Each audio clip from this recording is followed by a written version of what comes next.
మెయిన్గా విద్యార్థుల పోరాటం, మేధావుల పోరాటం వల్ల రాయలసీమ యూనివర్సిటీ మనకి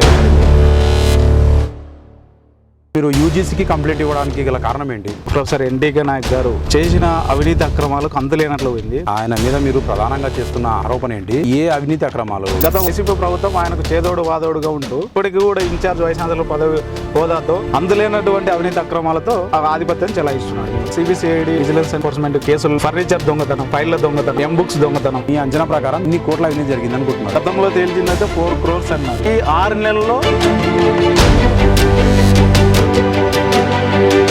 గతంలో 2023-24 1వ నెల పాలక మండలి సమావేశంలో ఈయన పైన ఛార్జ్ షీట్ దాఖలు చేస్తామని పాలక మండలి కూడా తీర్మానించి హైయర్ ఎడ్యుకేషన్ నివేదిక సమర్పించారు. మీరు ఏమైనా ఉద్యోగం కోసం అడుగుతే కాదన్నారా? మీరు కూడా ఏమైనా బ్లాక్మెయిల్ చేస్తున్నారా? యూనివర్సిటీ ప్రతిష్ట దెబ్బతినే అవకాశం లేదా మీలాంటి వాళ్ళు చేసినటువంటి వాటి వల్ల? మంచి పనిని సమర్థించినాము, చెడును వ్యతిరేకిస్తున్నాము. మీరు చేసింది జస్ట్ ఆరోపణలు మాత్రమేనా, లేకుంటే దీనికి ఆధారాలు ఏమైనా ఉన్నాయా? 2023-24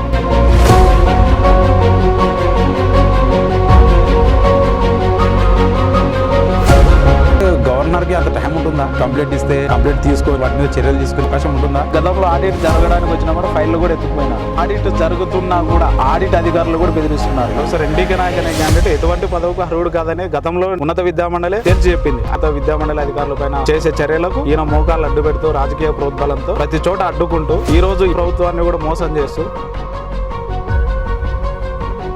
మాకు వచ్చిన సమాచారం ప్రకారం సీఎంఓ కూడా ఆరాధీసింది. గతంలో కలెక్టర్ కూడా బాధ్యతలు అప్పచెప్పింది ఇక్కడ చూసుకోమని. ఆయన విధానం ఏంటంటే కొంతమంది విద్యార్థులను రెచ్చగొట్టి తనకు పడిన వాళ్ళతో దాడులు చేపిస్తూ ఈ విధంగా చేస్తున్నారు. యూనివర్సిటీ వైస్ ఛాన్సలర్ కావచ్చు, ఉర్దూ యూనివర్సిటీ వైస్ ఛాన్సలర్ కావచ్చు, వాళ్ళు కూడా ఇన్ఛార్జ్ గా తీసుకోమంటే కూడా వాళ్ళు కూడా భయపడుతూ ఉన్నారు. ఎందుకంటే ఎన్టీకే నాయక్ చేసే అరాచకాలు ఉన్నాయని. మీరు ఏదన్నా డిమాండ్ చేశారా? డిమాండ్స్ కానీ ఒప్పుకోలేదా? ఎందుకు మీరు ఆయన మీద ఈ పోరాటం? మా వ్యక్తిగత ఆరోపణలు కాదు, కొంతమంది రాజకీయ నాయకులు కావడం ఇలా జరిగిండొచ్చు.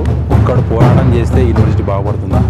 ఇలాంటి వాళ్ళు ఎంతమంది ఉన్నారు యూనివర్సిటీలో ఆయన మీద పోరాడాలి? ఎన్టీకే నాయక్ అనేవాడు వెరీ డేంజరస్ పర్సన్. మీరు గతంలో ఎస్పీ గారికి కూడా కంప్లైంట్ ఇచ్చారు. అక్కడ ఉన్న యూనివర్సిటీ ప్రక్షాళన కావాలనేది నా ఉద్దేశం. ఖచ్చితంగా ఒక్కడి నుంచే స్టార్ట్ అవుతుంది ఏదైనా కానీ. జిల్లా ఎస్పీ గారికి అప్పుడున్న బిందు మాధవ్ సార్ గారికి నేను ఒక రిప్రజెంటేషన్ ఇవ్వడం జరిగింది. కంప్లైంట్ ఇచ్చేస్తే ఎఫ్ఐఆర్ నమోదు చేసే అవకాశం ఉందా? ఖచ్చితంగా. గతంలో ఉన్న విజిలెన్స్ కేసులు సిబిసిఐడి నిజాలు నిగ్గు తెలిసినాయో ఛార్జ్ షీట్ హైకోర్టులో ఫైల్ చేసేస్తే ఉన్నత విద్యామండలే కదా ఛార్జ్ షీట్ ఫైల్ చేయాల్సింది. ఇప్పుడు ఇవేనా ఇంకేమైనా ఉన్నాయా? ఇంకా చాలా ఉన్నాయి, అవి కూడా త్వరలో బయటకు తీస్తాం. 2016లో ఈయన ఎటువంటి అడ్మినిస్ట్రేటివ్ పోస్ట్ కానీ ఫైనాన్షియల్ సెక్షన్లో డిపార్ట్మెంట్ సంబంధించిన పోస్టులు కానీ అర్హుడు కానీ తెలుగుదేశం ప్రభుత్వమే వేటు వేయడం. కూటమి ప్రభుత్వం విద్యాశాఖకు ఎక్కువ నిధులు కేటాయిస్తున్నారు. యూనివర్సిటీలో జరుగుతున్న పరిణామాలు ఇక్కడ చదువు, సంక్షేమం, ఉన్నత ప్రమాణాలతో విద్యను అందించి ప్రభుత్వం చర్యలు తీసుకుంటుందని నేనైతే కోరుకుంటున్నాను. విద్య పట్ల, యూనివర్సిటీ పట్ల చంద్రబాబు నాయుడుకి అమోఘమైన అనుభవం ఉంది. ఇలాంటి చీడపురుగులైనటువంటి యూనివర్సిటీ నుంచి వెలువేస్తాడని మేము అనుకుంటున్నాం.